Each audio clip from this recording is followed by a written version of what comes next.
사무엘이 죽음에 온 이스라엘 무리가 모여 그를 두고 슬피 울며 라마 그의 집에서 그를 장사한지라.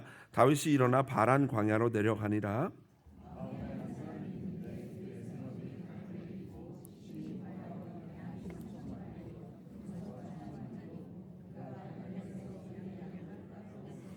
그 사람의 이름은 나발이요 그의 아내의 이름은 아비가일이라. 그 여자는 총명하고 용모가 아름다우나 남자는 완고하고 행실이 악하며 그는 갈렙 족속이었더라. 다윗이 이에 소년 10명을 보내며 그 소년들에게 이르되 너희는 갈멜로 올라가 나발에게 이르러 내 이름으로 그에게 문안하고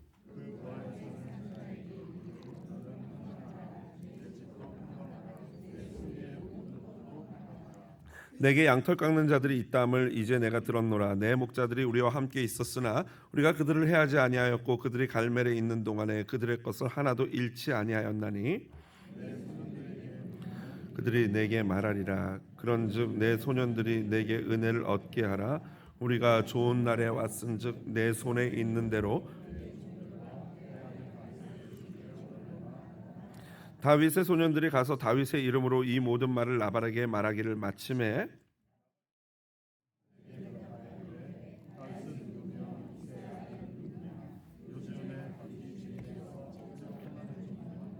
내가 어찌 내 떡과 물과 내 양털 깎는 자를 위하여 잡은 고기를 가져다가 어디서 왔는지도 알지 못하는 자들에게 주겠느냐 한지라.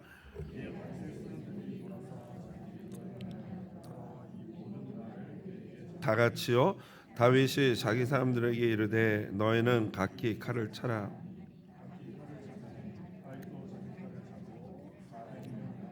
그리고 올라가 200명은 소유물 곁에 있게 하니라. 아멘. 사무엘상 25장 1절로 17절 본문 말씀 가지고요. 작은 시험도 조심해야 합니다라는 제목으로 말씀의 은혜 나누도록 하겠습니다. 조금 전에 광고 드렸던 것처럼 이봉선 집사님께서 갑작스럽게 하나님의 부르심을 받았습니다. 물론 뭐 향년 92세라서 언제 또 이렇게 하나님이 부르셔도 이상하지 않은 연세이긴 하지만 그럼에도 그동안 건강이 그래도 좀 괜찮은 편이셨는데 이렇게 예상치 못하게 일찍 부르심을 받아서 좀 안타까운 마음입니다. 저는 목회를 하면서 이미 수많은 성도님들과 이 죽음을 통해서 많은 이별을 경험했지만 매번 이렇게 헤어질 때마다 이런 아쉬움이 남는 것은 어쩔 수가 없는가 봅니다. 그럼에도 우리 크리스천들에게는 다시 천국에서 뵐 수 있다는 소망이 있기 때문에 그것으로 내심 위로를 삼습니다. 죽음, 하나님의 부르심에는 그 누구도 예외가 없죠. 최후의 사사이자 최초의 선지자였던 사무엘도 마찬가지였습니다. 그는 평생을 청렴결백하게 산 하나님의 종이었습니다. 또한 매우 깊은 영성으로 이스라엘 백성들을 지도했고 또 수많은 후배들을 양성하는 선지자 학교를 세워 후배들을 양성한 교장 선생님이었습니다. 그는 하나님의 명령에 따라 왕을 세우기도 하고 왕을 패하기도 하는 킹메이커요, 동시에 킹브레이커였습니다. 그리고 사사시대와 왕정시대를 연결하는 고리였죠. 이것을 이 중에 하나만 해도 굉장히 위대한 삶을 살았다고 평가할 건데 한 사람이 이 모든 일을 했다는 게 믿기지 않을 정도입니다. 하지만 이렇게 위대한 사람도 죽음은 피할 수 없습니다. 그래서 우리는 잘 살아야 합니다. 이 땅에서 70년, 80년 사는 이 삶이 우리의 영원한 삶을 결정하기 때문입니다. 우리의 생명이 붙어있는 시간 동안 최선을 다해서 하나님을 믿고 섬기는 자가 되어야 하는 것입니다. 왜냐하면 그것이 우리의 영생을 결정하기 때문입니다. 사무엘상 25장은요. 여담과 같은 사무엘의 장래 이야기와 다윗의 부인이 된 아비가일의 이야기로 구성되어져 있습니다. 그리고 26장은 24장과 마찬가지로 다윗을 쫓는 사울을 다윗이 다시 한번 살려주는 이야기입니다. 그런데 그 사이에 배치된 오늘 우리가 보게 될 그리고 몇 주 동안 볼 25장은요. 그 사이에서 다윗이 자신의 요청을 묵살하자 모욕하고 묵상하고 거절한 이 나발에게 분노하여서 그 분노가 폭발하여 나발을 죽이려고 하는 이야기가 바로 오늘 25장에 기록되어져 있습니다. 참 아이러니하죠. 24장과 26장은 그 자신을 죽이려고 하는 사울을 하나님의 손에 맡기고 고상하게 여호와 하나님을 재판관으로 삼았던 다윗의 이야기고, 오늘 우리가 볼 25장은 그 불량한 나발이라는 사람 때문에 분노하여 그를 죽이려고 폭발하는 복수의 화신이 된 다윗의 이야기입니다.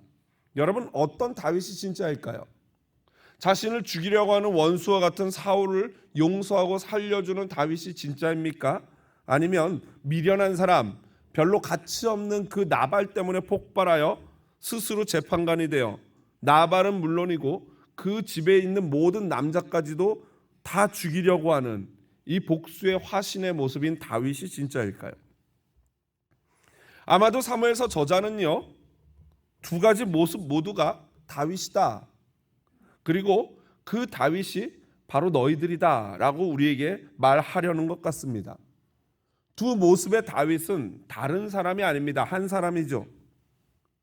우리도 우리의 삶에서 어떤 경우에는 사울을 대하는 다윗이 나올 때가 있고, 어떤 경우에는 나발을 대하는 다윗이 튀어나오기도 합니다. 이것이 바로 저와 여러분의 실제입니다. 그렇다면 왜 다윗은 바로 앞장에서는 그렇게 숭고한 모습으로 사울을 살려줬는데 바로 이어서 25장에서는 나발에게는 이토록 분개하고 경솔한 반응을 했던 것일까요? 만약 우리가 그 이유를 찾을 수만 있다면 종종 우리 삶에서 내가 원하지 않는데 툭 튀어나와서 나발을 대하는 다윗이 튀어나오는 그 당혹스러움을 우리는 피할 수 있을 것입니다.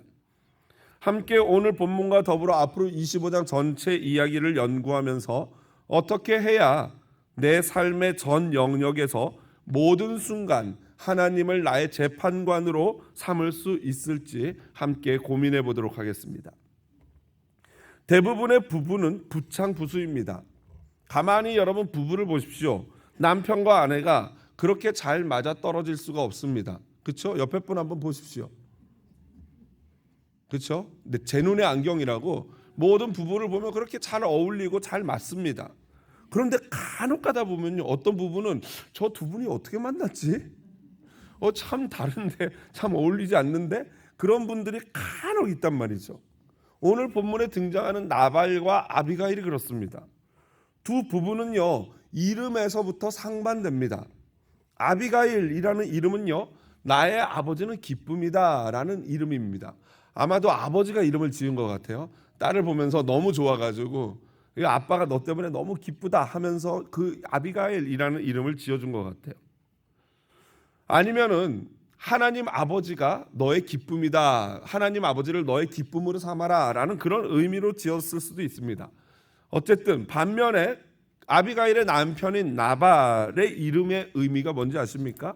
바로 바보, 어리석은 녀석이라는 의미입니다. 여러분, 어떤 부모가 아기를 낳자마자 자기 아들을 보면서 이런 바보, 이 어리석은 놈이라고 이름을 짓겠습니까? 그런 사람은 아마 세상에 없겠죠. 그래서 아마도 학자들은요, 이 나발이라는 이름은 그가 자라면서 얻게 된 별명인데 그 별명이 마치 그와 너무 잘 맞아 떨어져서 이름처럼 사용되었다라고 보기도 합니다. 어쨌든 아비가일에 대한 소개는요, 3절을 보니까 그 여자는 총명하고 용모가 아름다웠다라고 기록하고 있어요. 반면에 그 남편 나발에 대해서는요, 완고하고 행실이 악하며 그는 갈렙 족속이었다라고 기록합니다. 그런데 이 나발의 성품이 완고하고 행실이 악하며 그의 출신은 갈렙 족속이었다라는 이 소개를 하기 전에 바로 나발에 대한 소개를 2절에 보니까 뭐라고 하고 있습니까?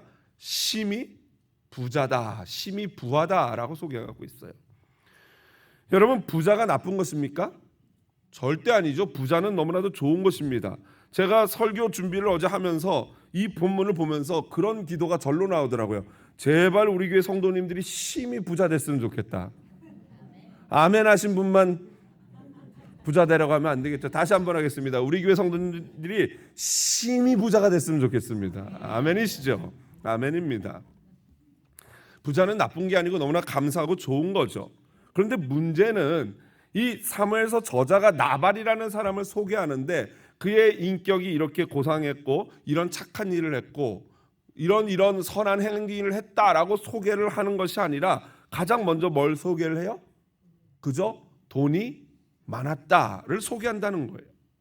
이는 아마도 그 아비가일 같이 아름답고 인격이 고매한 여성이 어떻게 이렇게 안 어울리는 남성과 결혼하게 되었는지를 어느 정도 설명해 주는 그러한 구절이라고 생각을 할 수 있습니다. 그래서 레벤슨이라는 학자는 다음과 같이 말했어요. 같이 한번 읽어봅니다. 이러한 방법으로 나발을 소개하는 것은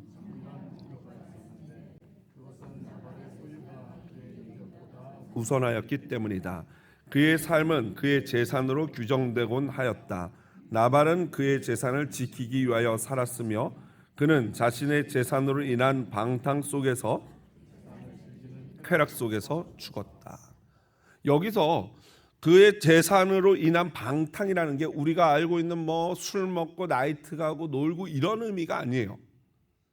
그 재산 자체를 돈을 섬기는 방탕함이었다라는 그러한 의미인 것이죠. 그러니까 나발에게 있어서는 돈이 뭐예요? 하나님이었다라는 거예요. 돈이 신이었다. 재물이 신이었다. 그리고 나발의 인격을 설명하는데 완고하고 행실이 악했다라고 설명하는데요. 그것은 난폭하고 거칠고 능동적으로 악을 행하는 그런 사람이었다라는 의미입니다. 그의 이러한 성품은 17절에 보면은 그의 하인들이 증언합니다. 그는 불량한 사람입니다. 우리 주인은 불량한 사람입니다. 그리고 25절을 보면요. 아비가일 아내 역시도 그는 불량한 사람이라 그가 그 이름에 딱 맞는 사람입니다 라고 다윗에게 설명을 하죠. 그는 불량자, 불량배다. 이 히브리어는 문자적으로 벨리야알이라는 뜻입니다. 이 벨리야알은 사탄 또는 사악한 자의 아들이라는 뜻이고 또는 이 아비가일이 말한 것은 그는 사악한 사람입니다. 벨리야알입니다 라고 표현을 했어요. 그런데 이 단어가 사무엘상 전반부에 쓰인 적이 있습니다. 누구에게 쓰였습니까? 엘리 제사장의 두 아들을 설명할 때도 그들은 불량했다, 불량배였다라고 말할 때 바로 이 벨리알, 사악한 사탄의 아들이었다라고 쓰였던 것입니다. 다윗은 그동안 이 부자 사람인 나발의 목자들과 그의 많은 양떼와 염소떼를 지켜주었습니다. 물론 나발이 요청하지는 않았어요. 하지만 당시에 보면 블레셋의 위험이라든가 강도떼들의 습격으로 인해서 많은 피해들을 입는 것이 일반적이었는데 다윗으로 인하여 그의 부하들로 인하여 이 나발의 목자들과 소떼, 양떼, 염소떼는 아무 어려움이 없었던 것입니다. 이것은 나발의 하인과 목동들이 15절 16절에 보면은 정확하게 객관적으로 인정하는 바예요. 이렇게 되어 있습니다. 같이 읽어봅니다. 우리가 들에 있어 그들과 상종할 동안에 그 사람들이 우리를 매우 선대하였으므로 우리가 다치거나 잃은 것이 없었으니 우리가 양을 지키는 동안에 그들이 우리와 함께 있어 밤낮 우리에게 담이 되었습니다 라고 설명하고 있습니다. 목동들에게 양털 깎는 날이 다가왔습니다. 이 양털 깎는 날은요 그들에게는 축제의 날이었습니다. 매우 힘들고 어려운 날이지만 동시에 잔치가 벌어지는 날이기도 했습니다. 그래서 양털을 깎는 동안에는요 이 막 양털 깎는 전문가들이 가위를 가지고 양털을 깎으면 이제 나머지 사람들 음식을 준비하고 고기를 준비하고 술을 준비해서 함께 같이 잔치를 양털을 다 깎고 나면 잔치를 벌이는 그런 일이 벌어졌던 것입니다. 이 제가 LA에서 목회를 할 때 그 큰 3,000명이 다니는 교회가 매일 밥을 먹고 김치를 먹었어요. 그러다 보니까 이제 김치가 많이 필요하지 않습니까? 그래서 그 교회는 3개월마다 김치를 담갔어요. 그런데 이제 뭐 요즘 젊은 사람들 본인 집에서도 김치 안 담가 먹으니 이 김치 담그면 우리 권사님, 장로님들 그리고 교역자들만 막 김치를 담그는 거예요. 김치를 담그는 것 중에 제일 힘든 게 뭐냐면요, 그 김치를 절인 다음에 그 절인 김치를 고춧가루랑 파랑 이렇게 버무리는 게 제일 힘들어요. 그래서 어느 정도 이만한 왜 빨간색 다라이 있지 않습니까? 다라이, 우리말로 다라이라고 하는 그 빨간색 다라이에다가 그거 넣고 고춧가루 넣고 파 넣고 이거 막 버무리는 거예요. 고무장갑을 끼고 막. 근데 그게 이제 추운 날씨에는 괜찮은데 더운 봄이라든가 여름이 되면 이걸 막 하다 보면은 그렇죠. 땀이 저도 모르게 땀이 이렇게 흐릅니다. 더 이상 저 자세히 설명은 안 하겠습니다. 어쨌든 그래서 김치가 굉장히 맛있었어요. 양념이 잘 돼가지고 김치가 굉장히 맛있었어요. 그렇게 힘들게 김치를 담그고 나면요, 그 다음 뭘 하는지 아십니까? 그 김치를 담그는 동안 우리 식당부 장로님이 고기를 삶는 거예요. 돼지고기 삼겹살을. 그러면 이제 김장 다 끝나고 나면 삼겹살 탁 썰어가지고 방금 담근 김치와 삼겹살을 침 고이시죠. 그런 잔치가 벌어지는 것처럼 바로 양털을 깎는 날이 그런 날이었던 것입니다. 그래서 다윗은 이 좋은 날 아주 정중하게 나발에게 요청합니다. 오늘 좋은 날이니까 그 1년 동안 우리가 당신의 목자들을 보호해 줬는데 당신의 목자들에게 확인해 보면 아실 것입니다. 그러니 우리를 좀 도와서 먹을 것 좀 주고 좀 이걸 나눠주면 좋겠다라고 얘기를 합니다. 여러분, 이러한 다윗의 요청에 대해서 어떻게 생각하십니까? 이게 가합니까? 불가합니까? 가하시죠. 역시 우리 성도님들은 훌륭하십니다. 당연히 이거 요청할 수 있는 것이라고 생각을 합니다. 그런데 어떤 학자들은요, 다윗이 깡패들처럼 보호비 명목으로 소위 말하는 삥을 뜯는다라고 해석하는 학자들도 있어요.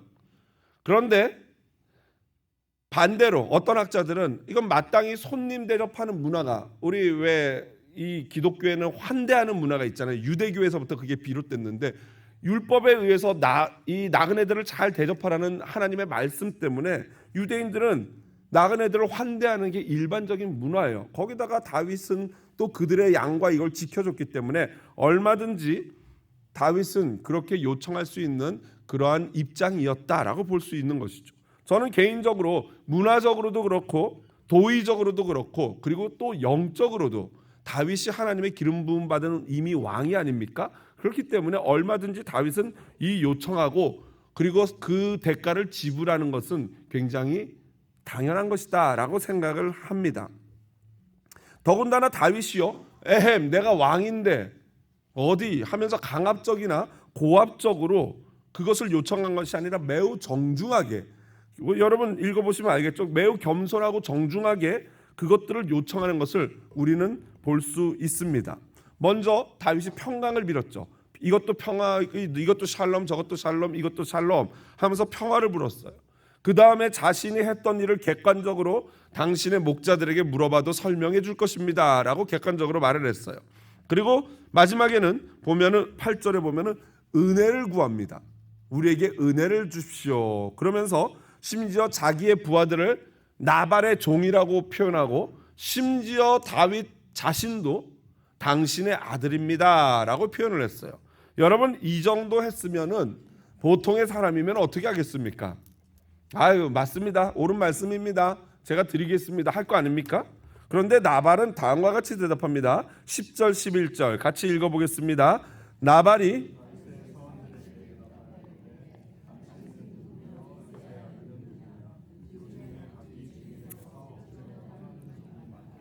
내가 어찌 내 떡과 물과 내 양털 깎는 자를 위하여 잡은 고기를 가져다가 어디서 왔는지도 알지 못하는 자들에게 주겠느냐 한지라. 여러분, 나발의 입장에서 만일 정말 주기 싫다면 거절할 수 있어요, 없어요? 있지요. 왜냐하면 자기 거니까. 그런데 문제는 뭐예요? 거절한 게 문제가 아니라 뭐가 문제예요? 거절을 하면서 다윗과 그 부하들을 어떻게 했어요? 모욕했다는 거예요. 여기 14절에 보니까 나발의 하인들이 자기 주인이 다윗을 모욕하는 것을 그 자리에서 보고 아비가일에게 이르는 거예요. 당신의 남편이 다윗 왕 부하들을 모욕했습니다 라고 일렀어요. 아니, 주기 싫으면 나는 그렇지만 나는 주고 싶지 않다 라고 말하면 되잖아요. 그런데 그 말을 모욕하면서 한 게 문제였어요. 그래서 이에 대해서 메리 에번스 목사는 다음과 같이 말해요. 그렇다, 나발의 모욕은 무식한 무례한의 불필요한 무례였다. 굳이 그럴 필요 없었다는 거죠. 싫은 것은 싫다고 말해야 됩니다. 말할 수 있어야 합니다. 하지만 구태여 다윗의 그 자존심을 긁으면서 모욕하고 무시하면서 창피 줄 필요는 없는 것이죠. 여러분, 이 나발이 어느 족속 출신이라고요? 갈렙 족속이 명문가예요. 여호수아의 가문과도 비견할 정도로 명문인 유다 지파 가문입니다. 다윗과 같은 유다 지파 가문이에요. 그런 명문 가문의 후손인 나발이 어쩌다 이런 사람이 된 것일까요? 그것은 사람이 성공하거나 가진 것이 풍족해지면 빠지기 쉬운 오류가 있습니다. 그게 뭐예요? 바로 그 모든 것을 누가 이뤘다는 생각이에요? 내가 이뤘다, 내가 했다, 내가 만들었다. 부잣집 자녀들이 마치 자신이 가진 것들을 당연히 내 것으로 여기는 것과 마찬가지예요. 이 목회를 보면요, 특히 한국에서 더 그러는데요, 이 자수성가한 남성분들 예수 믿기 상당히 힘듭니다. 왜 그렇습니까? 열심히 살았어요. 그리고 성공했어요. 그러니까 하나님 믿으라 그러면 뭐라고 대답하셔요? 에이 목사님, 내 주먹을 믿죠. 차라리 해보니까 되던데요. 뭐 열심히 살면 성공하던데요. 이러는 거죠. 내가 열심히 하다 보니까 성공했다, 그래서 내가 이뤘다라는 위대한 착각이에요. 은혜를 모르는 거죠. 그런데 우리 미국에 사는 분들은 더 조심해야 돼요. 거기다 하나가 더 붙잖아요. 내가 열심히 살고 말도 안 통하는 미국에서 열심히 살았더니 성공했다니까 더 주먹에 힘이 확 들어가는 거죠. 여러분, 다윗은 은혜를 아는 사람이었고 나발은 은혜를 모르는 사람이었습니다. 여기서 우리는 악한 사람이란 어떤 사람인지 정의를 얻게 됩니다. 악한 사람은 다른 사람이 아니에요. 바로 은혜를 모르는 사람입니다. 그리고 그 은혜를 모르는 사람은 어리석은 사람이죠. 유진 피터슨 목사님은요, 어리석은 사람 나발에 대해서 다음과 같이 정의합니다. 같이 읽어봅니다. 어리석은 자는 하나님이 창조하신, 은혜를 모르고 어리석으니까 하나님이 통치하는 이 세상에서 지금 어떤 방향으로 무엇이 흘러가고 누가 하나님이 누굴 왕으로 삼았는지를 보지 못하는 거죠. 그러다 보니까 그는 어리석은 선택을 하는 것입니다. 그리고 악한 자가 되는 거예요. 다윗은요, 시편 14편에서 악한 사람, 곧 어리석은 사람에 대해서 잘 정의하여 노래했습니다. 같이 읽어보겠습니다. 어리석은 자는 그의 마음에 이르기를 그들은 부패하고 그 행실이 가증하니 여호와께서 하늘에서 인생을 굽어 살피사 지각이 있어 하나님을 찾는 자가 있는가 보려 하신즉 다 치우쳐 함께 더러운 자가 되고 선을 행하는 자가 없으니 하나도 없도다. 아멘. 사도 바울이 이 본문 말씀을 인용해서 로마서에서 말씀하셨죠. 악한 사람, 곧 어리석은 사람은요, 하나님의 은혜를 모르거나 하나님의 은혜를 잊어버리거나 아니면 그것을 부정하는 사람, 그 사람이 악한 사람인 것입니다. 그러한 자는요, 항상 자기 삶의 기준이 누구예요? 나예요. 내 생각이에요. 자신이 가장 선하고 지혜로운 자라고 여기며 하나님을 부정하고 그분의 놀라우신 은혜를 부정하는 것입니다. 그러다 보니 하나님이 세우신 왕 다윗을 알아보지 못하는 거예요. 말 그대로 어리석은 자가 되는 것이죠. 지금 물줄기가 어디로 흘러가는지를 파악하지 못합니다. 그래서 그의 이름대로 바보, 어리석은 자가 되는 것입니다. 여러분, 명문 가문, 진짜 성공한 사람이 되기 위해서는 하나님의 은혜를 기억해야 할 줄로 믿습니다. 악한 사람, 어리석은 나발과 같은 사람의 진짜 문제가 뭔지 아십니까? 그냥 혼자 죽고 혼자 벌 받으면 그거는 다행인데, 문제는요, 그런 사람은 그 악을 전염시킨다는 거예요.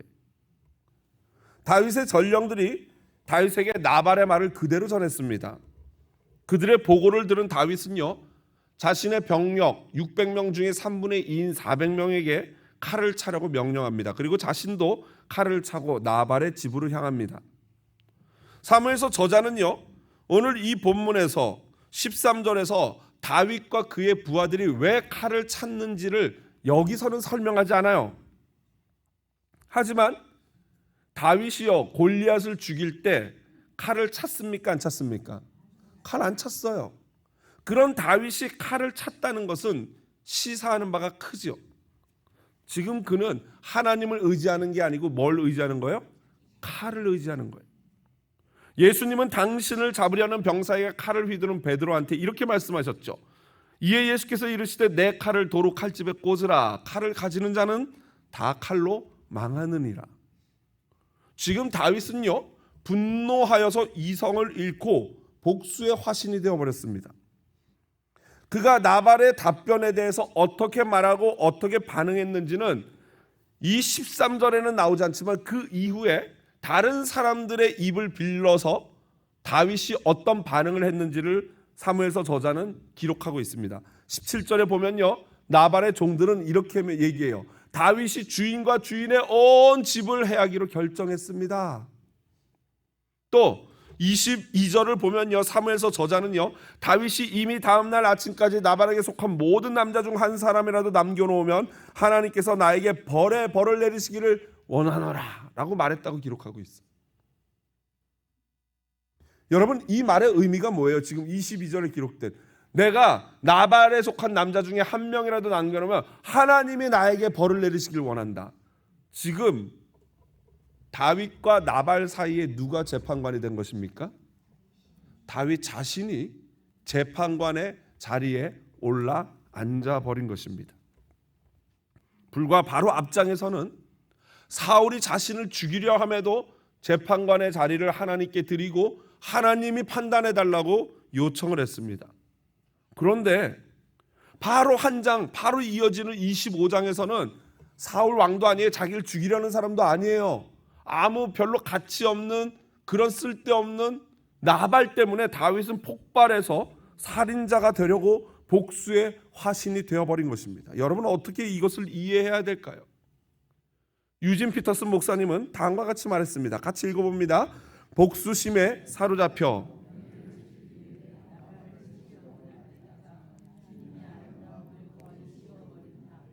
그렇습니다. 정확하죠. 정확한 표현이에요. 바로 앞장에서는 주님의 아름다운 형상을 가지고 있었어요. 그래서 주님께 이 모든 판단을 맡깁니다라고 말했던 다윗인데, 그만 나발 한 사람 때문에 주님의 아름다움을 거의 잃어버리고 팔팔 분노로 날뛰는 다윗으로 변해버린 것입니다. 우리는 이러한 일을 종종 경험하죠. 큰 위기를 잘 이겨낸 다음에 오히려 아주 작은 위기 앞에 속절없이 무너지는 그런 경험 말입니다. 성경에도 보면 여수아와 이스라엘 백성들이 여리고성 그 난공불락의 성을 쉽게 정복한 다음에 그 다음 성 아이성에서 어떻게 됩니까? 속절없이 무너지는 것을 보게 됩니다. 똑같아요.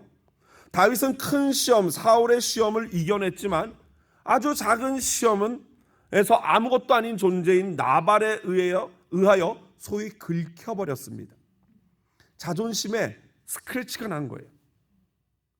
사울을 살려줬을 때는 오히려 자존심과 자존감이 올라갔죠. 내가 거룩한 하나님을 선택했다.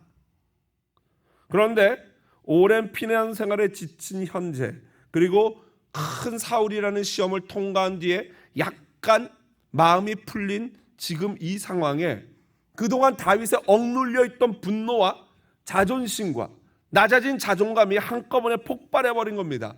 다윗이 나발에 대해서 어떤 마음과 생각이었을 것 같아요? 여러분 잘 아시잖아요. 저만 알고 있습니까? 이런 마음이겠죠. 아니, 너 같은 것도 나를 무시해? 이거 아닙니까? 딱 이 마음 아닙니까? 내가 사울은 왕이니까 그렇다 쳐. 그런데 내가 이게 보자 하니까 너 같은 졸부가 나를 무시해? 이런 마음이 팍 올라왔던 겁니다. 그러니까 바로 칼차, 다 칼 들어, 이랬던 거예요. 여러분, 이것이 뭐냐면요, 나발이라는 어리석고 악한 사람의 두려움이에요. 멀쩡했던 다윗까지도 어떻게 돼요? 똑같은 나발과 똑같은 사람으로 감염시켜버리는 거예요. 이런 사람은요, 가정이나 공동체에서 부정적인 연쇄 반응을 가져오는 사람이에요. 공동체가 은혜의 선순환이 이렇게 이루어져야 되는데, 이런 어리석고 악한 바보 같은 사람 한 사람 때문에 멀쩡했던 사람도 부정적인 영향을 받고 그 악순환이 벌어지면서 그 소용돌이에 빨려 들어가 버리는 거예요. 유진 피터슨 목사님이 이것을 정확하게 지적했어요. 같이 읽어봅니다. 나발의 야비함이 다윗의 속에도 있던 야비함을 건드려 깨웠던 것입니다. 여러분 자주 경험하죠? 우리는 다른 사람 안에 있는 선한 것을 건드려 깨워서 선한 영향력을 끼쳐야 되는데 자꾸 다른 사람들 안에 있는 악한 본성을 건드려 가지고 나발과 같은 그런 존재로서 우리가 전락하게 되는 것입니다. 그래서 멀쩡하던 다윗까지도 자신과 똑같은 나발과 같은 사울과 같은 존재로 만들어 버리는 거예요. 그런 점에서 우리는 작은 시험도 신경 써야 하는 것입니다. 작은 시험이 오히려 더 두려운 거예요. 큰 시험은 우리가 큰 시험이 닥쳐오면 아우 하나님 어떡합니까? 이거 하나님의 뜻을 구합니다. 하나님께 맡깁니다라고 하지만 이런 사소한 작은 나발과 같은 시험이 올 때는 어때요? 묻지 않아요. 내가 재판관이 돼서 내가 직결 처분하는 거예요. 다윗도 마찬가지입니다. 사울의 문제는 하나님의 인도하심을 받고 하나님의 뜻을 구하고 양심의 찔림을 받았는데 나발의 문제에서는 자신이 즉각적으로 재판관이 돼서 쿵쿵쿵 사형 집행도 내가 하고 결정하는 거예요. 다윗도 순간 나발을 통한 사탄의 유혹에 넘어간 것이죠. 그리고 그는 하나님의 테스트에 거의 낙방할 뻔하게 된 것입니다. 이때 하나님은 아비가일이라는 아름다운 여성을 통해서 다시 다윗 안에 있던 아름다움을 회복시킵니다. 여러분 여기서 아름다움의 여성이 갖는 아름다움이 뭔지를 우리는 다시 한번 고민해 봐야 돼요. 이 부분 여성의 아름다움에 대해서는요 수련회 이후에 to be continue 말씀을 정리합니다. 우리가 악한 사람, 어리석은 사람이 되지 않는 비결은요 하나님이 주신 은혜를 잊지 않고 기억하는 것입니다. 만일 그 은혜를 잊어버리게 되면 우리 역시도 다윗처럼 스스로 재판관이 되어 순식간에 사울의 자리로 옮겨갈 수 있습니다. 악한 사람 나발이 무서운 이유가 바로 이거라고 말씀드렸죠. 절대로 혼자 죽지 않습니다. 어차피 하나님 받아 죽을 인생인데 하나님이 아끼는 그 착한 녀석들 내가 같이 지옥 길동무 삼아야지 하는 게 사탄의 마음이에요. 그런 점에서 나발은 사탄인 것입니다. 다윗도 거의 실족할 뻔했고요. 그러므로 우리 역시 작은 시험에 빠지지 않도록 주의해야 합니다. 그 비결은요 하나님의 은혜, 곧 하나님이 사람을 통해서 내게 베풀어 주신 그 은혜를 기억하는 것입니다. 다윗이 사울로 인한 시험을 통과하고 약간 방심에 빠져 있을 때 여지없이 사탄은 작은 나발이라는 시험으로 그를 넘어뜨리려 했던 것입니다. 그래서 사도 바울은 우리에게 이렇게 권면합니다. 같이 읽어봅니다. 그런즉 선줄로 아멘.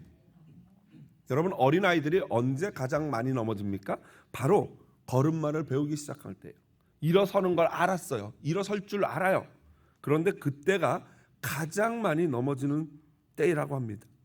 그러므로 우리는 영적으로 항상 긴장해야 합니다. 조심해야 합니다. 영적으로 내가 좀 섰다, 뭔가 됐다 했을 때 그때가 더욱더 하나님의 은혜를 구해야 할 때인 줄로 믿습니다. 사무엘상 24장과 26장은요 숭고한 다윗의 절제력을 보여줍니다. 하나님 앞에 아름다운 사람 다윗의 모습이죠. 그런데 반면에 그 사이에 샌드위치된 25장은 다윗 역시도 우리와 동일한 죄성을 가진 연약한 인간임을 여실히 보여주고 있습니다. 저자가 저와 여러분에게 말해주고 싶은 게 무엇입니까? 다윗이 바로 당신, 다윗이 바로 나이고 내가 바로 다윗입니다. 이것을 저자는 우리에게 말하고 있는 것입니다. 우리는요 한없이 숭고한 절제력을 가진 천사와 같은 다윗이 될 수도 있고요, 순간 분노를 참지 못하고 나발과 같이 가치 없는 사람 때문에 분노를 폭발하여 살인을 하려고 하는 악마와 같은 다윗도 될 수 있습니다. 우리는 스스로 바로 이 점을 인식해야 돼요. 내가 사울을 대하는 다윗이 될 수 있고 나발을 대하는 다윗이 될 수 있다는 이 사실을 기억해야 하는 것입니다. 그래야 매 순간 하나님의 은혜를 구하게 되는 것입니다. 얼마든지 다윗처럼 순간 분노하여 이를 그르칠 수 있는 것이 우리입니다. 하지만 사도 바울은 그런즉 선줄로 생각하는 자는 넘어질까 조심하라 라고 권면하고 나서 우리에게 이러한 은혜의 말씀, 위로의 말씀을 바로 이어서 선포하십니다. 고린도전서 10장 13절 같이 큰 목소리로 읽어보겠습니다. 사람이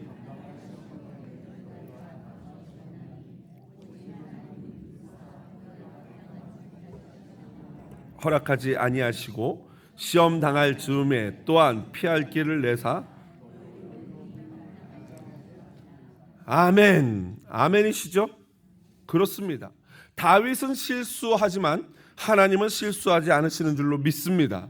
감당할 만한 시험을 주시고 만일 우리가 연약하여 감당하지 못하면 피할 길도 주시고 그것도 아니면 아비가일과 같은 조력자를 보내셔서 무사히 시험을 통과하도록 도우시는 도움의 하나님, 에제르의 하나님이신 줄로 믿습니다. 이것이 바로 하나님이 저와 여러분에게 주시는 은혜입니다. 그래서 우리는 악마 같은 다윗이 아니라 선사 같은 다윗이 될 수 있는 것입니다. 놀라우신 이 하나님의 은혜를 함께 같이 찬양 드리시겠습니다.